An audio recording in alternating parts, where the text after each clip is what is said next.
My name is Yvonne Ziegler. I'm a professor of Frankfurt University of Applied Science, and I'm a professor for business studies and also international aviation management. So I have here a very international, very nice, experienced panel that I would like to introduce to you.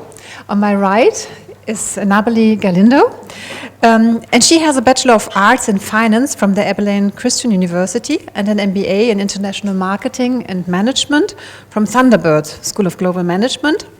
She has an accomplished background in international marketing and finance with over 25 years in the international business. She also has been founding her own company in 2003, Narbeli's Imports LLC, and she was the managing director of this company. And since the beginning of this year, she has a new responsibility. She became the Economic Development Corporation International Business Development Initiatives Coordinator. I only thought Germans would have these long words, but sometimes American job titles might be long too. And you're also responsible for all global aspects of the Kansas City, Missouri development.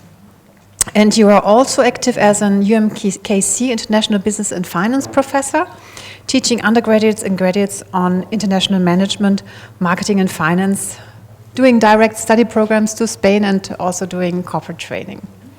So please, gentlemen and ladies, give a warm welcome to Ms. Galindo. Then on my left, we have Professor Dr.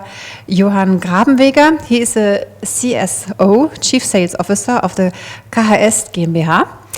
And he is holding a doctorate in mechanical engineering and an MBA degree in finance and marketing from an UK and US institution. In 2010, he also was awarded an honorary professor title from the Far Eastern National Technical University in Russia. And Professor Dr. Grabenweger has also had top positions in the fields of production, research and development, technology, finance and sales, in the automotive industry, in subcontractors, the glass industry, plant engineering and construction. And in January 2006, you took over the position as a board member of KHS GmbH, and since 2011 you have been the Chief Sales Officer. Maybe just for everybody's information, KHS is a supplier of filling and packaging systems based in Dortmund in Germany. And the company offers filling lines for glass and PET bottles, kegs and cans for beverage, food and non-food industries. And the group has around 4,700 employees. And you are active also abroad on 2 locations in the US, as well as in Brazil, Mexico and India. Last but not least, Dr. Heike Wenzel. She's the president and CEO of the WENZEL Group GmbH and Co. KG. Your background is also in business management with a focus on computer science, and you have been joining the WENZEL Group in 1999 as a head of logistics and controlling.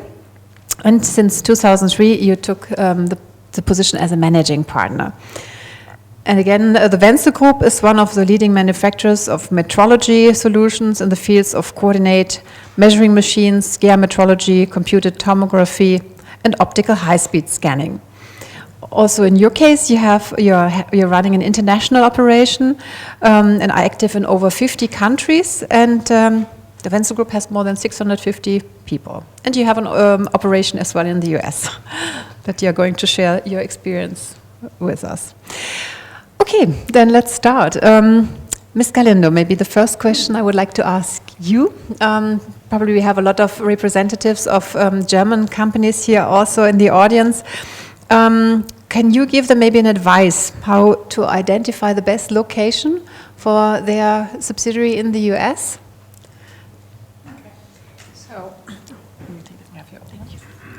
So originally, for some of you that have not met me yet, so I reside in the center of the United States.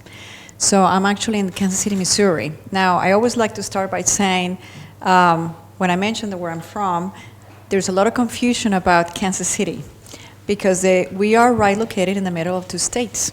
We have the states of Missouri and the state of Kansas.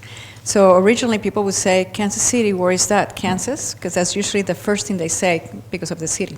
So I am in the Missouri side, in the other side. as I was introduced, I actually have been there for about 15 years. Prior to being there, I was in New York City, New Jersey, and prior to that, I grew up in Geneva, Switzerland, in Europe. And I have to say that as I work with a lot of international companies, they're always asking, where is the best location to go when you enter the US market? I have worked tremendously with many cities in many countries through my whole career. Obviously, I did run my own importing company, and so I got to really understand that, you know, you really want to be successful when you come to the US market. I started in Kansas City back in 2000, and I did open my importing company there. Why? The location is right in the center of the US. We say we are in the heart of the United States. So what does that mean? For companies that are looking to enter the US market, the fact that we're right in the center allows you to, it's all about location, right?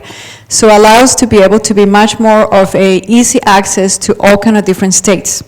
We have an amazing infrastructure in trains, and we are #1 in Trade Zone right now. We have, for technology, we also have Google Fiber. So when looking why is the best location, you're looking for location, you're looking for technology, we're looking for resources. And so those are some of the areas that I advise could be a benefit as you're looking to enter the US market. Okay, thank you very much. Maybe we ask our two experts, how did your company decide to enter the US market, and how did you look for your for the best location? I throw a coin up and say left and right here, and that's the ideal location. But here we need to differentiate today. Here, more or less, the locations are chosen scientifically. Yeah, somebody puts a map on the wall here. Where is my customers? Where is my market? Logistic costs, tax breaks. This scientific one. But in many years ago, it was a little bit more emotional one, yeah. First of all, people were asking, well, where should I go there? Okay, I would like to go where I have a school nearby, or where I have friends, or where I went to the school, and this and that. So the emotional factors here still, or at that time, played a lot of a role here. And in our case here, and at that time here, Wisconsin here was a very German state here in the West here. Before the First War already, there were a lot of Germans located there. So naturally, we choose that area. And why? We are in the beverage industry. And all the brewers were at that time in that state here, so it was not by chance. It was a little bit following where the producers were. It was a little bit by chance, and today I think it is much more scientific. Would I have chosen it today? Probably not, but at that time was okay. Okay, how did we do it? I didn't took a coin to find out where to go. But it was similar. The most important thing for us are our customers. So we decided to go where our main customers are. United States is a huge country, so there are many places to go. So we decided to go where our main customers are. There were two possibilities, because we are working for the automotive industry, but also for mechanical industry at that time when we started in the US. So there was two possibilities, South Carolina or Michigan. So at the end, we decided to go to Michigan, but the main reason was that we acquired after some different experiences with different sales partners, we acquired our very successful sales partner, who was already located there and had already a name there. So that was the first step into the market then. So we heard that in previous times decisions were not always made very scientifically, but I think to look for customers or distribution channels is a very good reason, of course, to decide for a location. Ms. Galindo, but what could, for example, a state like or a city like yours do to attract investors? What are the tax incentives that you are offering, for example?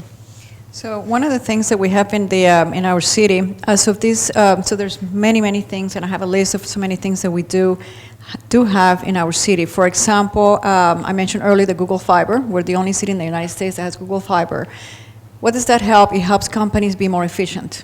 It helps companies connect faster.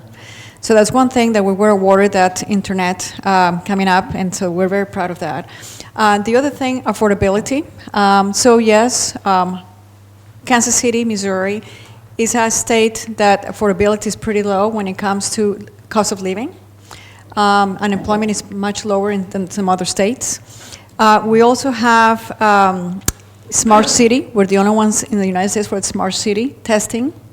So we have companies that do come there and they want to test their innovation. And so we have the smart city that is the only one, in the United States. The other thing that we also have is transportation. We have 3 different highways that connects in the center of the United States, and that's right in Kansas City. And other than affordability, back in March of this year, we were actually awarded. We are #1 city out of 5 in the world. We were given an award for being top in innovation and entrepreneurship. So we got that award, and that is because we have so many resources that we give companies. I'm very proud to say that when someone is trying to start a business, they don't know where to go. They don't know how to search for how to enter such a big market like the U.S. We provide so many resources to be able to allow them to come to the city and test our city basically for free. And giving an example, and I had some slides, so I'm trying to remember what we had on those slides, but in the slides I had, there is a program called Launch KC that we launched back in July 2nd. And what it was is we invited any company from around the world in the United States to come and do a competition and join us for a grant of $10,000, free location, free consulting, everything free for 1 year. This was given, we got 500 applications. Out of the 500, 17 were from different states and 8 were from different countries. The award was selected last week in the Tech Week that we had established in Kansas City, Missouri. And out of those, we had 20 companies that were finalists. And last Friday, 10 companies got the grant of $50,000, my apologies, to 10 companies. 1 year free of space, consulting, and anything that they require. This was a way for us to be able to get companies to test us out. Many companies worry about the investment. So here we give them the resource to be able to start. So those are some of the many things that we continue to do, is just to allow companies to test us out and realize all the benefits that we can offer. Thank you very much. Do you do also tax breaks? Yes, we do. So we have incentives. Okay. Now, every state, and I think that there might be states here representing yourselves, every state is different, and I have the expertise for the ones that I have in Kansas City, Missouri.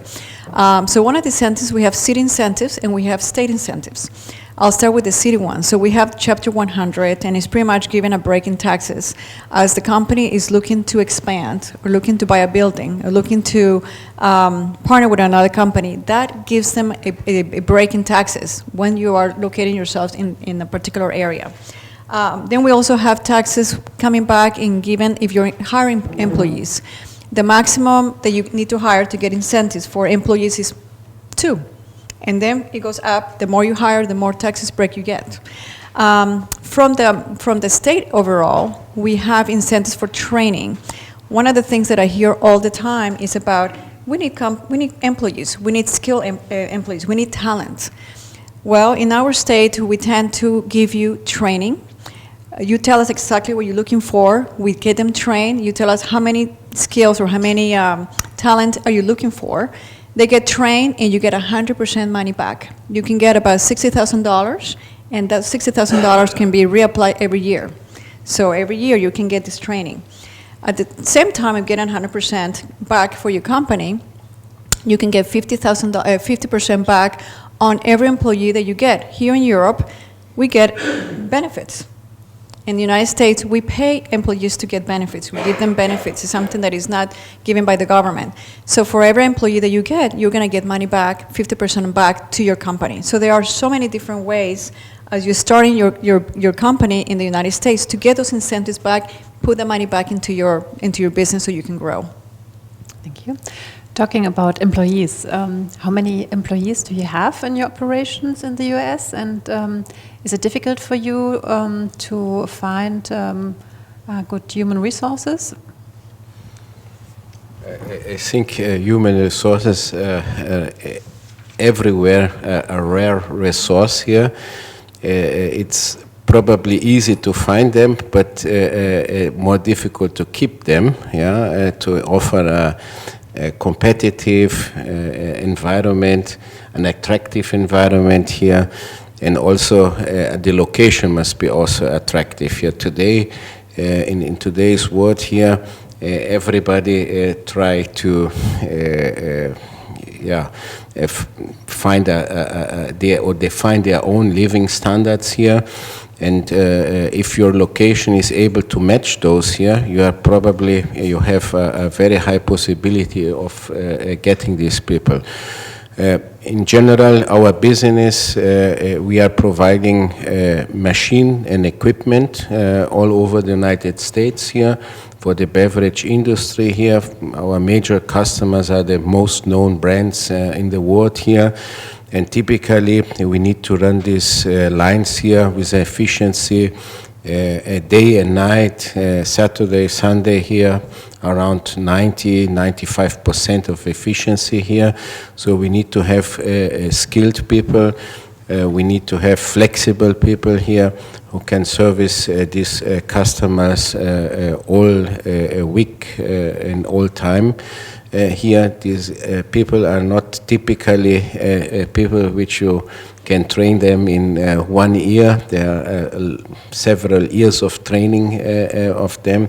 So our major issue is not only train them, but to keep them within the company here. And that is, I think, a big problem, not only in the West. We have heard today here that a lot of people there, or it's more, I would say, likely that people change their jobs more often than here. But we need to address this here, because otherwise we cannot service our customers. Well, our subsidiary in Michigan, we have about 30 employees, mainly engineers, application engineers and service technicians, and also for administration things. We produce high technology products, so I think it's quite attractive to work for us, so it's not so difficult to attract the people. I have more an issue also with to keep the people. We get them quite easily, but then we have to train them a lot so that they achieve the level we need to service our machines and to sell our machines to the customer, because it's very technical things. So it's mainly an issue to keep the people on site, because people, as it was said before, are more open to change and to go to other places. This is so you always have to be a good company, show what the possibilities are for them, also in an international way maybe. That's interesting for the people, and that's a way to keep them. What is the importance of the US market for your two companies? Well, of course, US market is a very important market. It's a huge market. For us, it's a growing market. At the moment, maybe I would say it's about 15% of our turnover comes from America. It's not a lot so far. We are a real German company and very well established in Germany and in European market.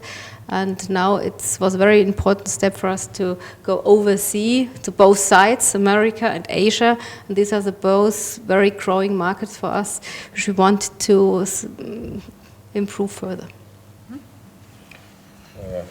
For us, because a lot of people compare the European Union with the United States, but here we have, despite the fact that we have the European Union here, we have different languages and different cultures and this and that, and as a single country, as a single country, the US is the most important market for us. Of course, China is coming very close here to the United States here, but still our US operation is the single most important operation for us. Thank you. Yeah, the US, I think, is a very attractive destination. I mean, it's a huge market, and it, I think over years has always attracted the highest amount of foreign direct investment. In 2013, it was again $124 billion. What do you think makes the US such an attractive destination for foreign direct investments? And where would you see difficulties maybe for foreign companies to come and to install themselves in the US? True belief, at least since 2008, we all know that that was a very difficult time for for the U.S. as much as for other markets. But things have changing, things are improving. There is now much more opportunity, and I think in the U.S., the good news for us is that we are very diverse. So you do have clients, you can expand tremendously when it comes to growth. So I gave the example of my expertise, which is in Kansas City, Missouri area. But our clients that do come to Kansas City, they are able to create and expand in their target market because they're looking for companies in New York, companies in LA. Depending on what you're looking for, you can find anything. There's a lot of diversity. So there's a lot of potential to grow. Challenges, I could say from my experience, when we do have companies that come, at least to our state, the difference in culture is one of those. As a professor, I teach international finance and international management. And one of the things that I teach a lot of companies that come back, it's a lot of people like yourselves that they go back to get their MBA. And one of the things that we teach them is how did they do business internationally? We all know that culturally we are very different when it comes to greeting, how do you do business. Americans tend to be a little bit more direct and more to the point, and they want things done immediately. And so we teach them that business doesn't get done when you're being so pushy and so direct, because we realize that there is a difference when it comes to different cultures. So maybe doing business, that can be a difficulty of understanding the different of cultural etiquette, as I would call it. At the same time, we talk about incentives, we talk about training, we talk about getting money back. There is funding that is also given, and there's ways to do that, but the paperwork and the steps to take care of those can be a little bit confusing. So those are some of the challenges that we deal with in the fact that maybe the way we do business and the things that have to be done and the paperwork that has to be done sometimes can be a little bit different and challenging for these companies to come and deal with something different than I used to. In our state, we tend to provide a lot of resources. We have a lot of companies helping in understanding what has to be done step by step. We try our best to be sure that everything's very clear from the beginning so that those challenges are not so big. I heard about the retention. We try to find ways to help them with the cultural aspect of coming to that particular city, especially in our city, and what are some of the things that you can keep customers. The training will be free because your money will come back, but you still want to keep them. So there is all kind of different programs that we get them involved, and the resources in our state they're fairly large. We have a lot of different things that we provide to make things easier for them. It's very interesting that you mentioned the cultural differences and the directness of the Americans, because I thought the Germans were already so direct, almost close to being rude so far. Okay, I would like to ask you the question as well. Where were your most difficulties in establishing the operations in the US? What was, from your point of view, the most challenging aspect of going abroad there? Yeah. Coming back 40 years ago, or if I would imagine today, at that time, in most of the business, the transportation costs here, probably along with the personal labor costs here, the highest position in the cost profit and loss point of view, and therefore here the challenge is really to find a place here where you can optimize, at least in the United States here, the costs over there. This is the first thing here. The second thing here is to deal with the fluctuation there of the people here. and sometimes you are used to somebody, and all of a sudden people leave the company here. Well, but you need to develop this type of strategies here, always to have a plan B in order to overcome this here. Of course, if you have the critical mass here, it's not a big issue, but remember, you are trying to attract also small companies here, and if your small company has 4 people and one leave it, you have 25% less on board. Yeah. So and here these are the initial difficulties, and of course. There are a lot of advantages here, the 2 or 3 tier system here, distributors and this and that, which are really business enablers here.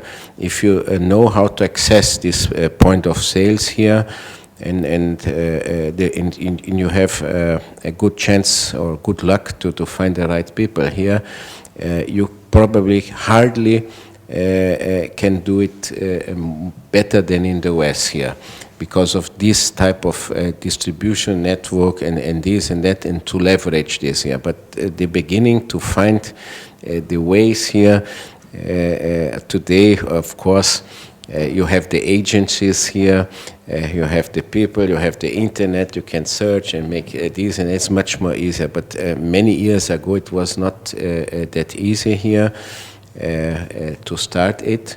And today, of course, I would say it is a great place to be in the United States. For us, the main challenge was to establish a brand name there. Being a small German company, not very well known, and playing in the market against huge companies like Zeiss, which was known for optical part issues also. So that was very difficult, because it's a huge country, and where do you find all the customers? How do you show the customers where you are? And you can't be, we were used to be at all exhibitions and things like that, but you can't be at every place there. So it was for us very difficult to establish a brand name in the US, to be known, to let the people know who we are, what we can do, what we can offer. So we had some really bad experience with different sales partners, and at the end we found it a very good partner who had already a very good name in the market, and had very good penetration in the market for used machines. And it was a good relationship, because he had the chance to go into the market with new machines, and we could use this established name and bring our brand name into the market. So we had some trial and error before we finally find this partner in 2002, and then the success came. That was, but that was the most challenging thing we had.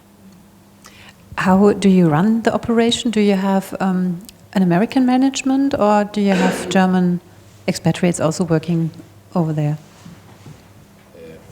What we try to do is to define the key positions here, and it can vary from time to time here.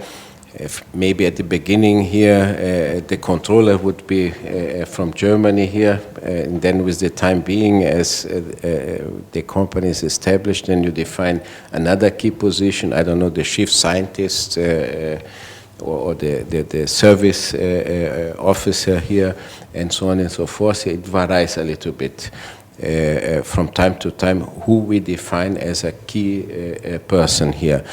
Today, we run our operation there by Americans, for Americans here, and it's very important for us here, because they know here all these particularities of law, of the market, marketing, and so on and so forth here. And from time to time we have some specialists coming in. When we started in 2007, we acquired this partner and we took over the management there, an American guy. This was very important at that time because he knew the market very well, and at the same time he was very well in all this internet business and everything, which, because the Americans are much more open for social media and internet marketing and internet selling, we were not used to that, and he was perfect in that. So, and still today it happens that a customer has never seen our machine, has never seen our facility, but is buying a machine just through internet and training there. That's something we could not imagine in Germany. We have to show the machine, we have to measure the special parts of the customer and all this. And this was not known for us, and so it was good to have this American manager at the beginning. But in the meantime, it went a little bit out of control because he only tries to make it the American way, and so we lost a little bit the control of the business there. And then we sent an expat from our UK facility, who was a very experienced manager, working very long for the group, knowing the way we are working, and he's still there. And what was also important for us, we have a German guy there for the production and service, because our machines are really, as I said, high technology, and it's a special way we produce, we control the whole line of production, and this is a guy we send out from the first day, and he's responsible for the quality there, make sure that we keep the quality in line. Yeah, it's always a challenge to staff international operations, because you have to make sure that you have good market access and understanding of the customers, but at the same time also a communication line to the headquarters. Talking about expatriate and expatriate visa, this is sometimes a tricky thing. Do you have an idea how long it takes until expatriate visas are granted, and are accompanied spouses also allowed to work in the States? So from my knowledge and working with a lot of companies from overseas coming into our state, there are different types of visas, and I can tell that my overall knowledge is the L1A and the L1B are the ones that they usually provide. The A1, and correct me if anyone is an attorney, might know here better than I do, but the L1A is the one that you give to executives, managers. That's the one that they usually will apply for. The L1B are more for a specialized knowledge. So there's different types, and those are the ones that they will recommend. Of course, there is different types of visas. The regular standard, the H1, which is more for those that are graduating from undergrad and schools. There's also an E-visa, which is more for headquarters and specialized as well. Now, it is my understanding that it can take about 60 to 90 days. Now, you got to start the process fairly quickly, because you don't eventually apply, and then within those 60 days it will happen. You need to start the paperwork right away.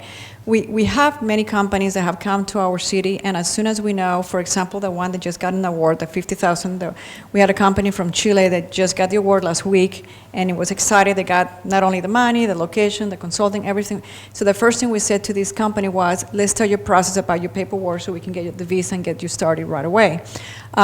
So there is a way for applying. There are different types of visas. For the spouse, there's a different types that they can apply for. These things can be done, but it does take time, and it has to be done in a timely manner so that they don't eventually stop production and operations, because they might eventually need that specialized person to come and help them start the business. So there's ways to do it. It's just a matter of being sure that you have the right, and we have a list of attorneys and a list of companies that we refer them to so they can help them through those visas. Thank you. Yeah, I think you give companies a lot of support and startup support. One issue was also to find funding or venture capital resources. Mm-hmm. Can you say anything on this? Yeah, so I mentioned earlier, so there's all kind of different ways of help them with funding.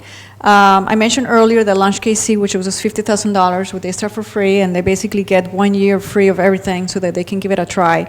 And those $50,000 are not given back to them.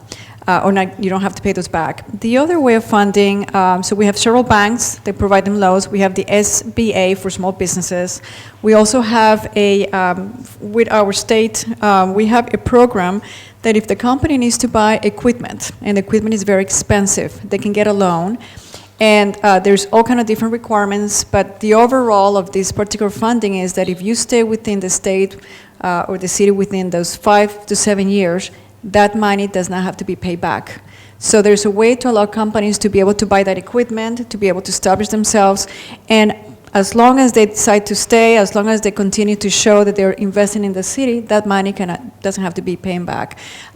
So there is all different ways of programs, funding, depending on the needs of the company. We tend to meet with them and then give them the resources that they're looking for. Some companies need more if they're startup companies, and some companies are already well established, and they might just need different types of programs to help them out, expand or extend in whatever state, or if it's a new division, we allow them to find ways to get that funding, and so there's plenty of resources. Okay, thank you. Maybe it's a good moment to ask also the audience if there are any questions from the audience, maybe to our panel. Nothing? Okay, I still have, yeah? No, we have Well, thank you so much, first of all, that you also asked some general questions, not only about money, but I'm a little bit curious how these two companies manage entering to the US market financially. Did you choose just to use your own capital, or did you also take some benefits like incentives, tax benefits, or others? Thank you. We did it a really traditional way, like family-owned businesses do it. We used our own capital, so everything was financed through the headquarters. That wasn't maybe not the best idea, but we didn't have the time and the experience to go through all the incentives that were possible, and the main target was to get into the market as fast as possible, and then we had this sales partner, and this made some things easier. And when we acquired the company, we did this through our headquarter, and that took us a while and a lot of money, but finally we are there and successful.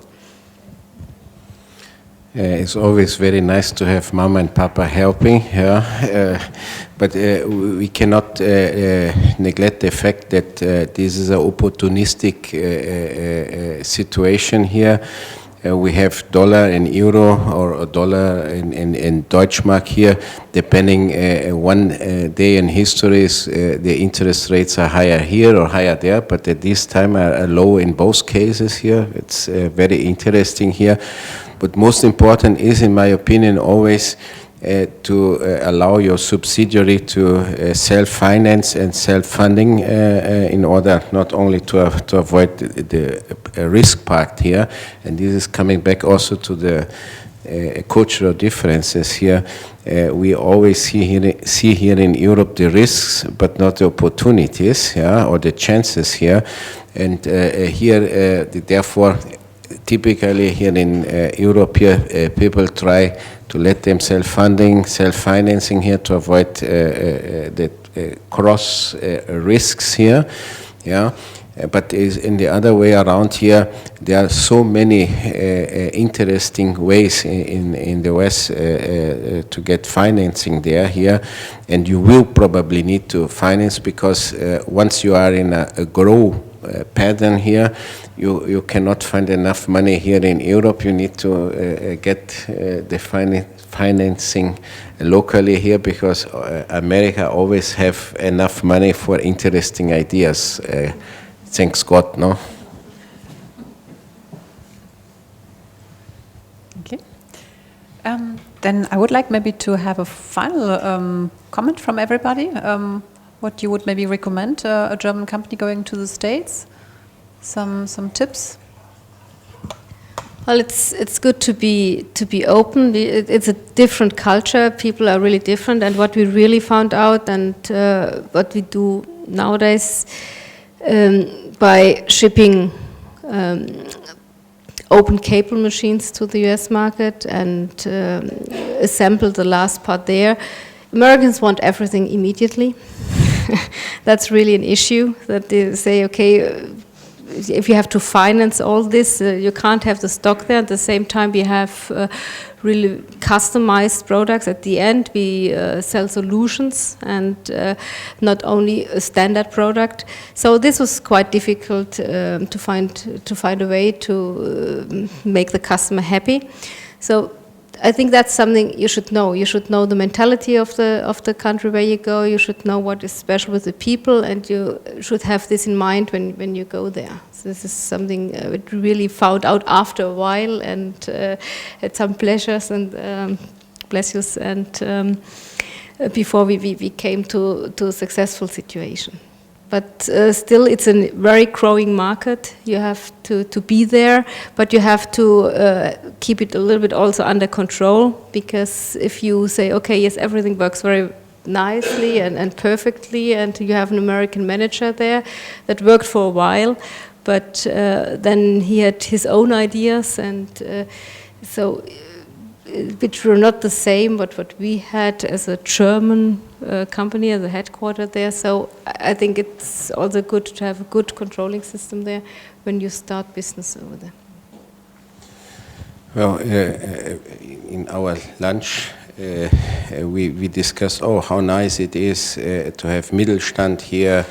And we thought that Mittelstand is going to die, but didn't die here. 2008 showed us here it's very good to have a Mittelstand here, because family business are not so much, I